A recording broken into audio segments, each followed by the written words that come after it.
Personal branding et image des girl boss. Voudrais-tu être reconnue en tant que femme charismatique et stylée? Voici comment faire ton personal branding. Let's go!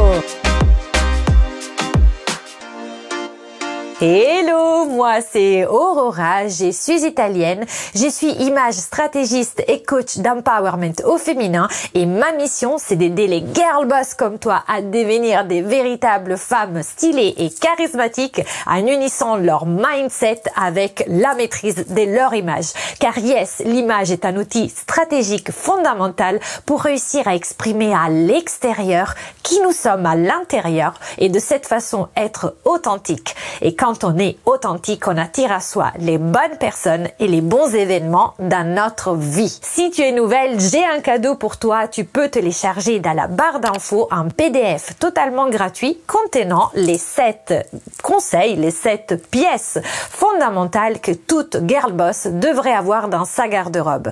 Et si tu te sens prête à passer à un autre niveau, à upgrader ton style de femme et devenir une femme stylée et charismatique, je t'offre aussi 30 minutes de call stratégique pour qu'on puisse faire le bilan ensemble et voir comment je peux t'aider par du coaching. Tu trouveras aussi le link vers le questionnaire en barre d'infos. Naturellement, je ne peux que t'inviter à appuyer sur la cloche et à t'abonner à cette chaîne pour faire partie de cette forte communauté de girl boss et aussi à me suivre sur Instagram où je publie tous les jours. Mais rentrons dans le vif du sujet d'aujourd'hui.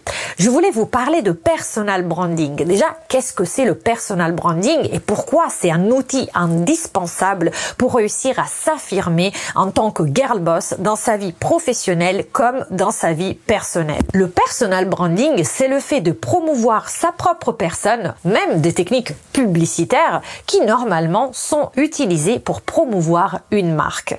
Le personal branding, concrètement, ça veut dire que je vais traiter ma personne et la façon dont je veux que les autres perçoivent ma personne comme si j'étais en train de promouvoir une marque. Le deuxième point hyper important après la définition du personal branding, c'est qu'il faut être aligné avec son image.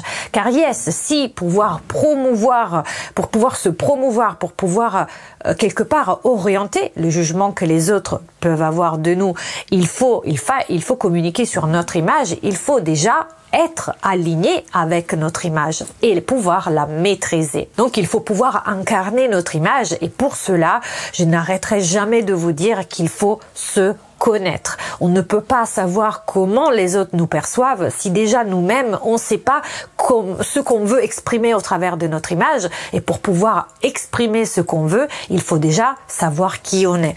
Donc déjà, savoir qui on veut en termes de mindset, qui on veut, quelle est l'image qu'on veut communiquer des autres, quels sont les traits de caractère qu'on veut mettre en exergue.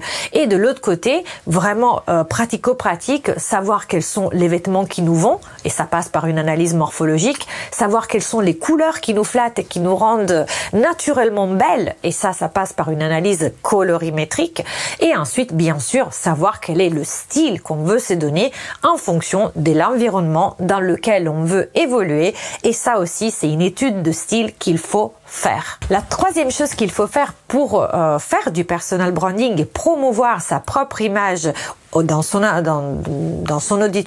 de son auditoire ou même sur les réseaux sociaux, c'est d'arrêter de croire et de penser que soigner sa propre image, ça veut dire être superficiel.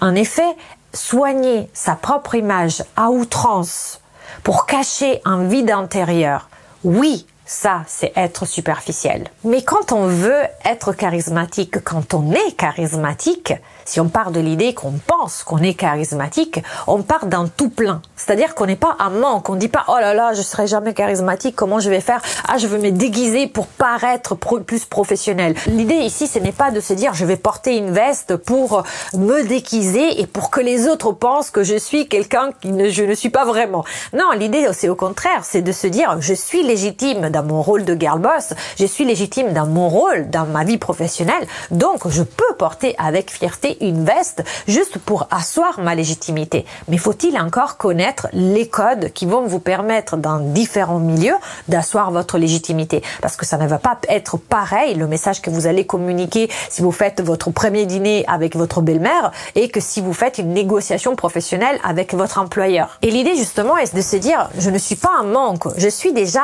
complète comme je suis, et donc à partir de cette situation d'abondance, je vais pouvoir exprimer d'autant plus par l'image, parce que forcément, vous le savez, quand on se sent belle, ça vous est... Est-ce que toi, ça t'est déjà arrivé de te trouver un jour jolie dans le miroir? Et normalement, quand on se trouve jolie, on a envie vers les autres, de communiquer avec les autres, même d'écouter davantage les autres. Et donc, on est dans le partage. Alors que quand on se sent en manque, on a presque envie que ce soit aux autres de nous nourrir et presque on leur en veut aux autres. Ou si on est vraiment très mal, on se cache, on se met sous la couette, on regarde du Netflix et on a envie de voir personne. Parce que justement, on se sent en deçà. Mais quand on est bien, quand on se sent bien, et ben là on a envie de partager, et on peut pas se sentir bien si on ne maîtrise pas notre image et si on n'est pas heureux et aligné avec notre image. Voilà pourquoi l'image n'a rien de superficiel. C'est même l'une des fondations qui vont nous permettre d'exprimer qui nous sommes vraiment. Et bien sûr, ma mission est justement celle-ci. Ce n'est pas de travailler juste sur votre relooking. Et d'ailleurs, si vous avez raté la vidéo, il y a une vidéo que j'ai faite pour distinguer bien relooking et conseil en image et empowerment coaching. Là, au fait, mon rôle, c'est aussi de vous accompagner à évoluer dans votre mindset, à détruire, défoncer les croyances limitantes qui aujourd'hui vous mettent dans une situation où vous avez peur de communiquer qui vous êtes, ou parce que vous vous sentez pas assez, ou parce que vous avez peur du jugement des autres. Et tout ça, on va le travailler ensemble si tu en as envie, en tout cas si tu as envie d'aller voir un autre coach, mais c'est important de travailler aussi son mindset pour que le mindset corresponde à l'image que tu veux donner à l'extérieur. Et le quatrième point que je voulais te dire pour vraiment pouvoir faire du personal branding, pour pouvoir vraiment promouvoir ta personne auprès de qui tu veux, en fait ça peut être dans un milieu professionnel ou un milieu personnel, c'est de ne pas déléguer ton pouvoir aux autres. Ne donne pas aux autres le pouvoir de définir qui tu es. Tu sais, depuis qu'on est petite, on nous dit, bah voilà, toi t'es un garçon manqué, ah voilà, toi t'es, moi par exemple, c'était toi, t'es la personne, t'es la fille qui bosse tout le temps, t'es l'antello de la famille. Donc, antello de la famille, ça veut dire, ne prête pas attention à l'image, tu n'es pas belle, mais c'est pas grave, parce que t'as un cerveau. Et depuis que je suis toute petite, on m'a fait comprendre ça. Bien sûr, l'idée de mes parents, ce n'était pas du tout de me dire que j'étais un ton, au contraire, à leurs yeux, j'étais toujours jolie, mais c'était de me dire, arrête de t'inquiéter pour l'image, elle n'est pas importante. Tu es un télo, tu as un cerveau, tu vaux mieux que ça. Et en fait, cette histoire de conditionnement mental, au final, m'a fait arriver à l'adolescence, mais au final, vous savez, quand vous arrivez à la confrontation avec les autres, confrontation pas dans le sens belliqueux du terme, mais dans le sens où on va forcément se confronter, donc parler avec les autres, s'ouvrir aux autres, bah on peut plus vivre avec du saucisson sur les yeux, quoi. Donc moi, quand je suis arrivée adolescente, que tout le monde était joli et qui mettait en valeur ses formes, en plus, bon, j'ai grandi en Italie, donc les gens, ils savent se mettre en valeur, bah, moi, je me sentais un laidron, quoi. Et au départ, j'ai essayé d'adopter la façon de penser de mes parents en me disant, oui, c'est pas grave, moi, je suis l'antello. Moi, je vais bosser. Moi, je vais lire. Et du coup, je n'ai fait que lire. Pendant des mois et des mois, je ne voyais personne. Je lisais des bouquins. Je lisais un bouquin presque par jour. J'allais à la bibliothèque, je déposais mon bouquin, je revenais avec un bouquin. Le lendemain, je le lisais, je revenais le soir à la bibliothèque. Un truc de ouf. Mais ça n'a pas marché. Ça n'a pas marché parce que on est des animaux sociaux. On a besoin d'être en contact avec les autres. On a besoin que les autres aussi nous apprécient.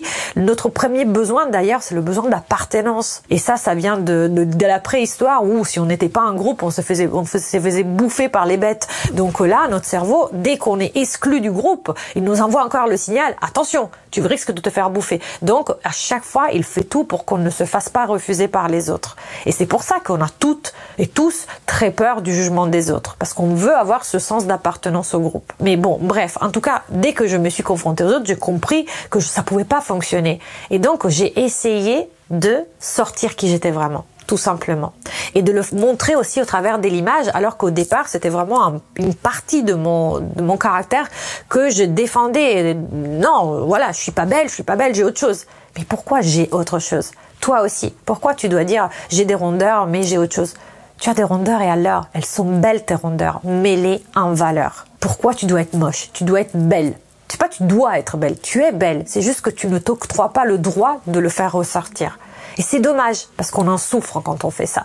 Donc on ne peut pas faire de personal branding. Comment faire du personal branding? Tout simplement en apprenant à maîtriser ton image. Et tu verras que dès que tu maîtrises qui tu veux être en termes de mindset, qui tu veux être en termes de comment tu vas en jeter vestimentairement parlant et à côté look, d'un coup, toutes les idées, ton cerveau va trouver toutes les idées pour communiquer de la bonne façon aux autres, que ce soit sur les réseaux sociaux ou avec les gens quand tu es en soirée ou en one-to-one. Parce que forcément, tu vas être sûr de toi. Et c'est totalement différent de partir à la chasse de clients ou plutôt d'un nouveau job ou plutôt d'un nouveau mari quand on se sent en deçà, que quand on est sûr de ce qu'on vaut. Et donc pour moi, c'est ultra important de maîtriser son image pour pouvoir justement faire un bon personal branding. On ne peut pas manipuler les autres, mais on peut orienter les autres à penser des choses qu'on veut communiquer sur la personne que nous sommes. Et c'est ça aussi faire un bon personal branding. Quand on dit utiliser des techniques marketing qu'on utilise pour la marque, bah forcément déjà, il faut communiquer. Et pour pouvoir communiquer, il faut être fier de la personne qu'on est. On n'a pas envie de communiquer sur si vous devez vendre quelque chose, vous n'avez pas envie de communiquer sur un produit que vous estimez être pourri. Vous allez y aller en vous cachant derrière le produit, en train de le vendre.